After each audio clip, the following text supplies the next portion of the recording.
नमस्कार, आप देख रहे हैं अपर उत्तराखंड और मैं हूं आपके साथ स्मिता सिंह। शुरुआत करेंगे बुलेटिन की, रुख करते हैं खबरों की ओर। उधम सिंह नगर में राणा थारू परिषद द्वारा आयोजित उत्तराखंड जनजाति एवं अंतर्राष्ट्रीय थारू सम्मेलन का आयोजन किया गया, जिसमें सीएम पुष्कर सिंह धामी ने शिरकत की। 2 दिवसीय अंतर्राष्ट्रीय थारू सम्मेलन की स्थानीय स्तर पर व्यापक तैयारियां बहुत पहले से की जा रही थी और आज इसका आयोजन हुआ और इसमें सीएम पुष्कर सिंह धामी मुख्य अतिथि के रूप में उपस्थित रहे।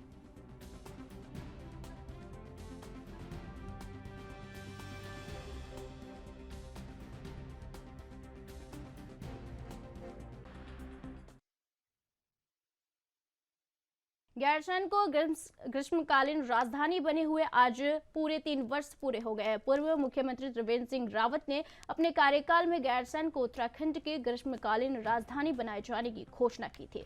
इसको लेकर प्रदेश के पूर्व मुख्यमंत्री त्रिवेंद्र सिंह रावत ने खुशी जाहिर करते हुए सभी प्रदेशवासियों को बधाई दी है और कहा है कि आज के ही दिन हमने गैरसैंण को ग्रीष्मकालीन राजधानी घोषित किया था। अब इसके बाद लगातार गैरसैंण में विकास कार्य आगे बढ़ा है। आपको बता दें कि आगामी 13 मार्च से गैरसैंण में विधानसभा का बजट सत्र आयोजित किया जा रहा है, जिसको लेकर पूर्व मुख्यमंत्री त्रिवेंद्र सिंह रावत ने कहा है कि विभिन्न चुनाव और अन्य कार्यों की वजह से गैरसैंण में नियमित रूप से सत्र नहीं चल पाए थे, लेकिन अब आने वाले दिनों में गैरसैंण में नियमित रूप से विधानसभा का सत्र चलाया जाएगा। तो चलिए पहले 3 वर्ष पहले की आपको क्लिप दिखाते हैं, उसके बाद उनकी शुभकामनाएं।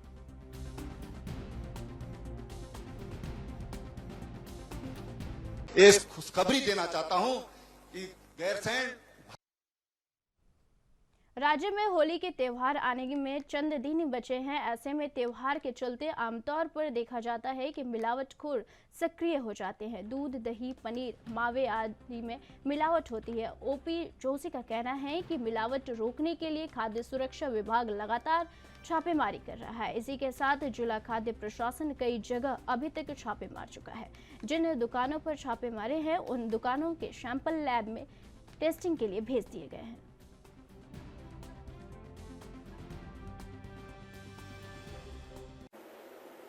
अभी जैसे होली का जो अभियान है, इसमें हम लोगों ने यहाँ जनपद देहरादून से जो है 56 सैंपल्स जो हमने लैब में अभी भेजे हैं। उसमें जैसे मावे के है, दूध के है, ऑयल के है और स्वीट्स के है।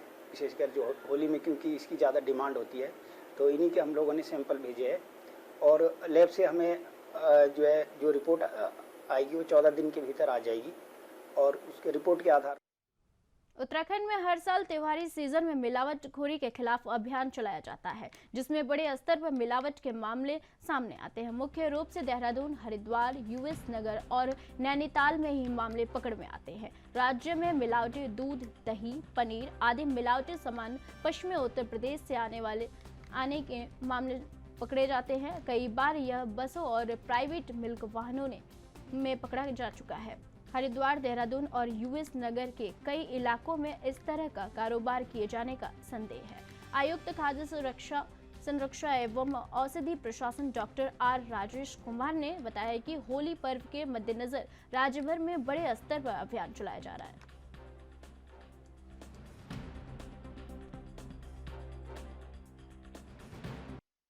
देखिए, चारधाम रूट भी यात्रा भी शुरू होने वाला है और ये हमारे चिन्हित भी हैं कुछ जगह जहाँ पे नॉर्मली मिलावट खोरी की खबर आती रहती है।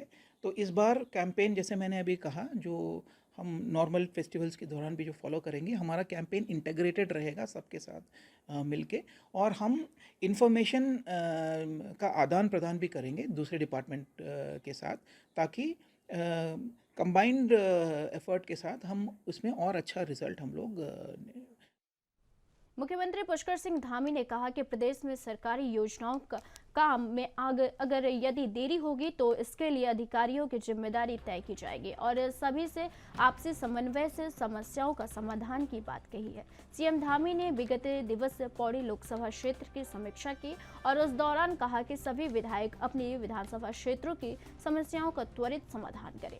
बैठक में ये भी मामला सामने आया कि विधायकों की समस्याओं और विधायकों को अधिकारी गंभीरता से नहीं लेते हैं। आपको बता दें कि मुख्यमंत्री आवास में हुए इस बैठक में विधानसभा क्षेत्र थराली, कर्णप्रयाग, केदारनाथ, रुद्रप्रयाग, देवप्रयाग, यमकेश्वर, श्रीनगर, चौबट्टा खाल, नरेंद्र नगर, पौड़ी, लैंसडाउन और रामनगर में संचालित विकास परक कार्यों की समीक्षा के दौरान मुख्यमंत्री पुष्कर सिंह धामी ने अधिकारियों को निर्देश दिए।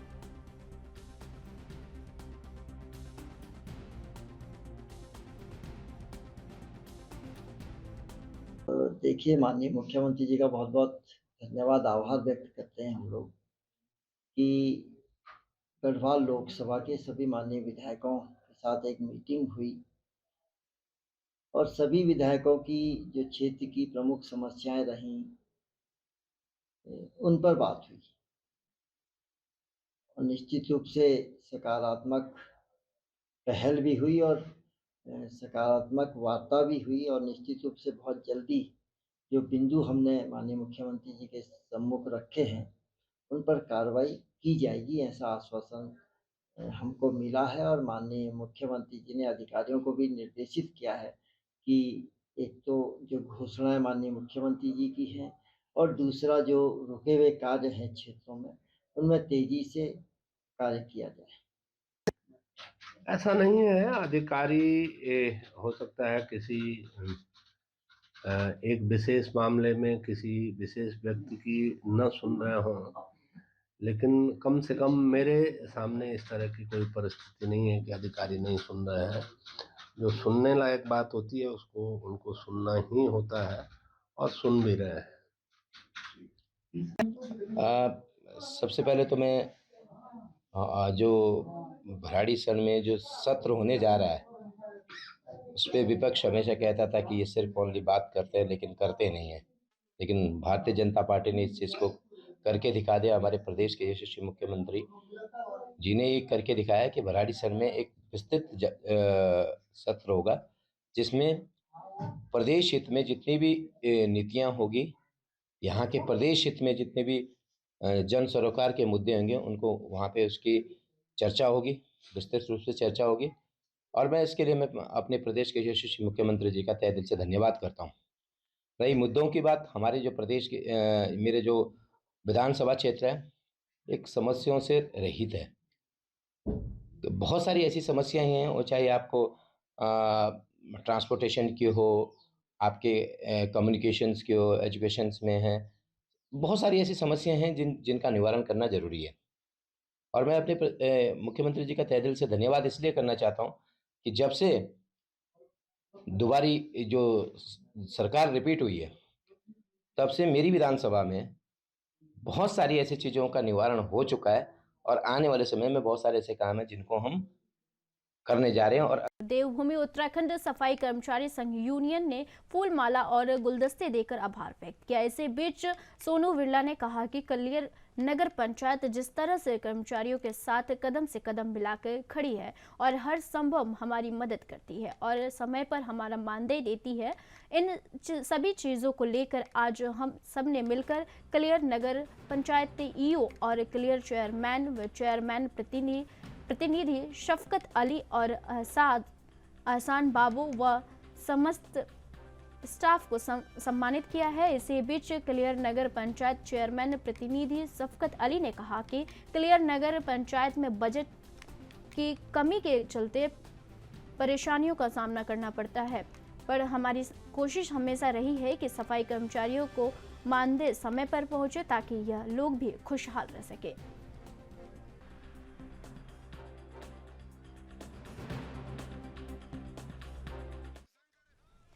होली में शास्त्रीय रागों पर आधारित होली के गीतों का गायन किया जा रहा है। वहीं दिन में महिलाएं पूरी तरह होली के रंग में रंगी नजर आ रही है। इसी दौरान महिला होलियारों ने झोड़ा चाचरी समेत कई होली गीत गाए और इस दौरान महिला होलियार सुशीला गोयल का कहना है कि होली एक ऐसा त्योहार है जिसमें सभी धर्म जाति के लोग आपस में सभी गिले शिकवे मिटाकर गले लगते हैं, एक दूसरे को शुभकामनाएं देते हैं। इस मौके पर सुशीला गोयल, माया देवी, सुनीता देवी, कुमकुम भंडारी आदि महिलाएं मौजूद रहीं।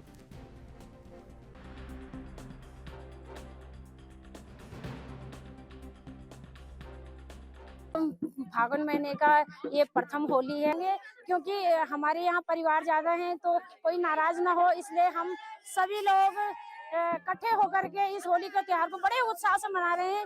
और रंग बिरंगे देखो, ये कितने खुश हो गए, इनके चेहरे पे कितनी ग्लो है और बहुत अच्छा लग रहा है। हम अपने आने वाली पीढ़ियों को भी यही सिखा रहे हैं कि अपने त्योहारों को कैसे मनाते हैं और किस तरीके से, वो भी हमारे बच्चे सब देख रहे हैं हमको किस तरीके से इस होली को मना रहे हैं।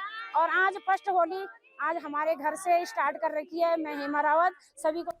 लोकसभा प्रवास योजना के सदस्य उत्तराखंड के राज्यसभा सांसद नरेश बंसल का कहना है कि 2019 के लोकसभा चुनाव में जम्मू कश्मीर, हरियाणा, पंजाब, हिमाचल प्रदेश और उत्तर प्रदेश की 14 सीटें पार्टी हार गई थी। इसके साथ ही कहा कि लोकसभा की 28 सीटों की समीक्षा शुरू की गई है। उत्तर प्रदेश में सबसे ज़्यादा 14 लोकसभा सीटें ऐसी हैं जिन पर समीक्षा की गई है और उनका कहना है कि 2024 के लोकसभा चुनाव को लेकर पार्टी ने तैयारी तेज कर दी है। साथ ही कहा कि हारी हुई सीटों पर लोकसभा के प्रभारी और संयोजक लगातार बैठक कर रहे हैं। बूथ स्तर तक संगठन को मजबूत करने पर फोकस किया जा रहा है।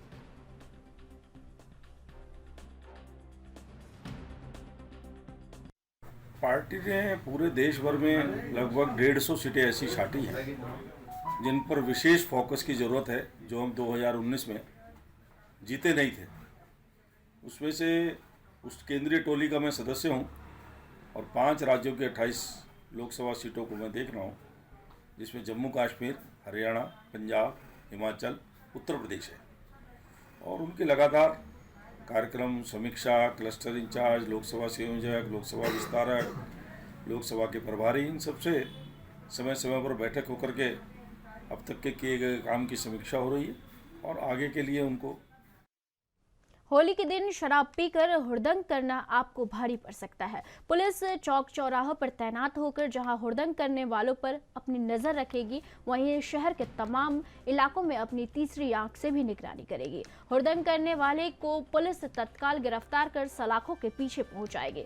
साथ ही आपको बता दें कि शनिवार को सीओ डीसी जोंडियाल ने कोतवाली परिसर में शहर के जनप्रतिनिधियों के साथ बैठक की। बैठक में सीओ ने होली के पर्व को शांतिपूर्ण तरीके से संपन्न करने के लिए जनप्रतिनिधियों से सहयोग मांगा और कहा कि नशे की वजह से होली के पर्व पर सड़क हादसे और हुड़दंग होने की संभावना बनी रहती है। इसीलिए सभी जनप्रतिनिधि अपने अपने क्षेत्रों में लोगों से आपसी प्यार और सौहार्द के साथ होली का पर्व मनाने का अपील करें। और इसी बीच सीओ ने बताया कि पुलिस कानून व्यवस्था के साथ खिलवाड़ करने वाले को नहीं छोड़ेगी। तत्काल संबंधित को गिरफ्तार कर सलाखों के पीछे पहुंचाया जाएगा।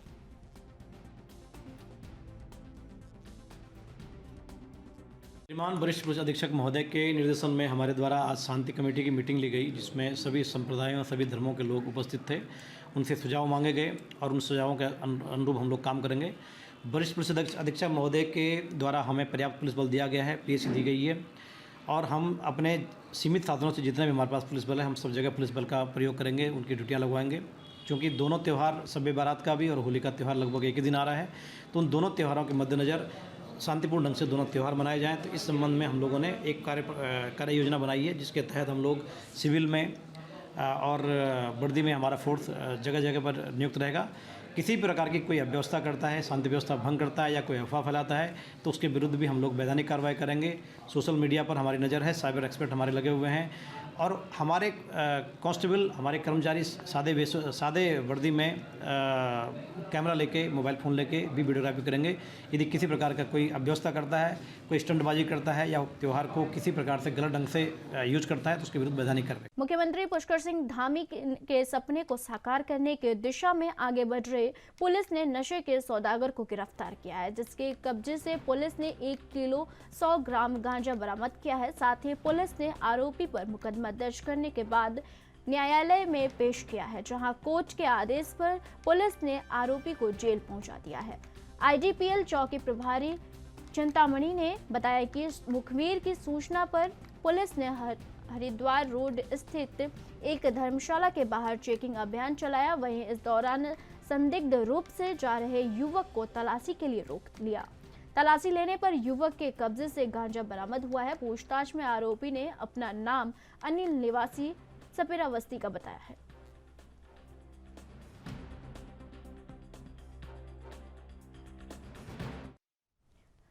सुरक्षित जोशीमठ और सुरक्षित उत्तराखंड के संदेश को लेकर जोशीमठ से पैदल निकले 9 युवक चमोली पहुंचे, जहां शीतला पैथोलॉजी गोपेश्वर के तत्वाधान में उनका जोरदार स्वागत किया गया। हर संभव मदद करने का आश्वासन दिया गया। आपको बता दें कि चमोली पहुंचने पर युवाओं का जोरदार स्वागत हुआ। जोशीमठ से पैदल देहरादून के लिए पैदल निकले युवा प्रतिदिन 20 से 30 किलोमीटर पैदल यात्रा कर रहे हैं।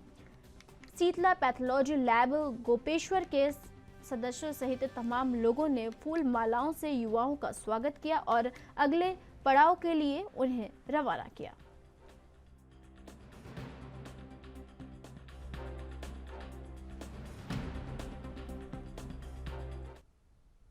उत्तराखंड परिवहन विभाग ने चारधाम यात्रा को लेकर अपनी तैयारियां पुख्ता करना शुरू कर दिया है।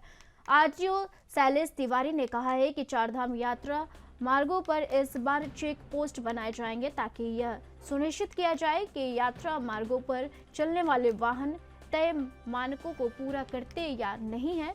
साथ ही इस बार कॉमर्शियल वाहनों के लिए ग्रीन कार्ड भी अनिवार्य कर दिया गया है। इसके साथ ही कमर्शियल वाहनों में यात्रा करने वाले यात्रियों के लिए भी ट्रिप कार्ड बनाना जरूरी है।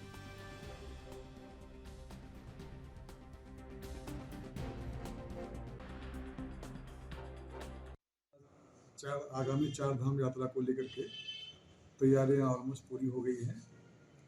हम लोग हमारा जो मेन रूट होता है परिवहन विभाग का, वो होता है कि ये जो यात्रा में गाड़ियों की व्यवस्था का होता है, तो गाड़ियां हमारी जो हरिद्वार से और ऋषिकेश से रोटेशन के माध्यम से चलती हैं। वो रोटेशन बनाने की प्रक्रिया चल रही है। अभी हम उनसे बात भी कर रहे हैं, जो ऑपरेटर्स होते हैं बसों के, टैक्सी मैक्सी वाले लोगों से ही बात हमारी हुई है। साथ ही साथ इसके लिए हमारे चेक पोस्ट बन रहे हैं। ऋषिकेश में जो भी चारधाम यात्रा के रूट हैं उसमें हम लोग चेक पोस्ट स्थापित कर रहे हैं। चेक पोस्ट में हम लोग उनके वाहनों को भी चेक करते हैं, उनके डॉक्यूमेंट को भी चेक करते हैं हम लोग। साथ ही साथ जो ग्रीन कार्ड, जो भी कमर्शियल व्हीकल यात्रा पे जाती है, उसके लिए ग्रीन कार्ड होना बहुत ज़रूरी होता है। उसके बगैर वो गाड़ी आगे जा नहीं सकती। साथ ही साथ ग्रीन कार्ड के अलावा हमारे यहाँ ट्रिप कार्ड की भी व्यवस्था है। कमर्शियल व्हीकल के जो यात्री हैं उनको हर एक ट्रिप के लिए अलग से ट्रिप कार्ड बनाना होता है, जिसमें यात्री की सूची होती है। अब उत्तराखंड बुलेटिन में फिलहाल के लिए इतना ही। देश व दुनिया की तमाम बड़ी खबरों के लिए देखते रहिए एनबी न्यूज़। नमस्कार।